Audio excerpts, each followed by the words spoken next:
লোকটি এক হাতে ধরে আছে নতুন সোনালী মেয়েটির হাত, আর অন্য হাতে শক্ত করে ধরে রেখেছে নিজের স্ত্রীর হাত। কারণ সে জানে তার স্ত্রী অন্ধ, সে দেখতে পায় না এই বিশ্বাসঘাতকতা। স্ত্রীর জন্মদিনের অজুহাতে সে বিশাল পার্টির আয়োজন করলো। কেকের ওপর লেখা হলো স্ত্রীর নাম, কিন্তু ভেতরে ভেতরে সে জানতো এই কেকটা আসলে অন্য একজনের জন্য। সে সবার সামনে স্ত্রীকে হাসালো, মনে হলো সে কতটা ভালো স্বামী।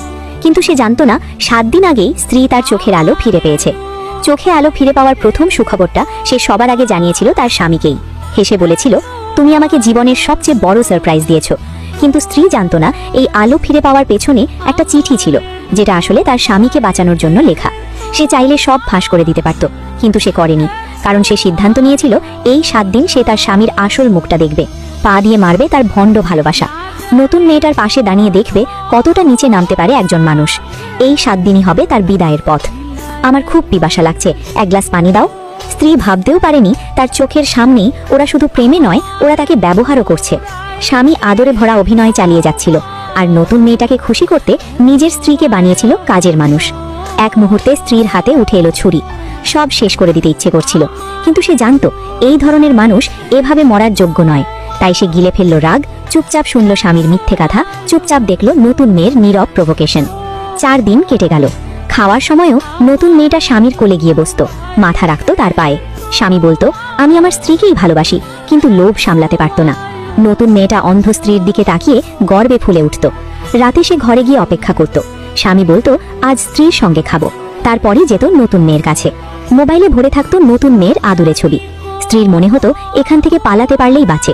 কিন্তু স্বামী প্রতিশ্রুতি দিত, কয়েকদিনের মধ্যে ওকে নিয়ে দূরে চলে যাব। স্ত্রী জানতো এই জন্মদিনের পর সে এমন কিছু করবে যা স্বামী সারা জীবন ভুলতে পারবে না। কিন্তু লোকটা তখনও 2 নারীর ভালোবাসার ভেতর নিজেকে ভাগ্যবান ভাবছিল। সে জানতো না নতুন মেয়েটা আগেই সব বলে দিয়েছে স্ত্রীকে। নতুন মেয়েটা ঠাট্টা করে বলল, গু কুইন ছুয়ান তোমাকে ডিভোর্স দেবে, তারপর আমাকে বিয়ে করবে, তাই না? স্ত্রী শান্ত গলায় বলল, তুমি কিভাবে জানো? তোমার আঁকা ছবিগুলো দেখেছি। এর মধ্যেই স্বামী ফিরে এলো। সে পরিস্থিতি সামালতে স্ত্রীকে অপমান করার পথ নিল। জন্মদিনের পার্টিতে সবার সামনে বলল, এই পার্টিটা আমার স্ত্রীর জন্য। সবাই তাকালো স্ত্রীর দিকে, চোখে করুণা, চোখে হাসি। স্ত্রী বলল, ধন্যবাদ, আমাকে আমার জন্মদিনে পুরোপুরি একটা তামাশায় পরিণত করার জন্য। কিন্তু সে জানতো কাউকে মারতে চাইলে আগে তাকে পাগল বানাতে হয়। পার্টি শেষে সে ঘরে ফিরে তাদের ভালোবাসার সব স্মৃতি পুড়িয়ে ফেলল, আংটি, চিঠি, সব। স্বামী বাড়ি ফিরেই জিজ্ঞেস করলো, এগুলো কি পোড়ালে? স্ত্রী শান্তভাবে বলল, আবর্জনা। স্বামী বিশ্বাস করল। সেই রাতে স্বামী সিদ্ধান্ত নিল স্ত্রীর দিকেই মন দেবে। কিন্তু সে জানতো না আগামীকালই স্ত্রী চলে যাবে।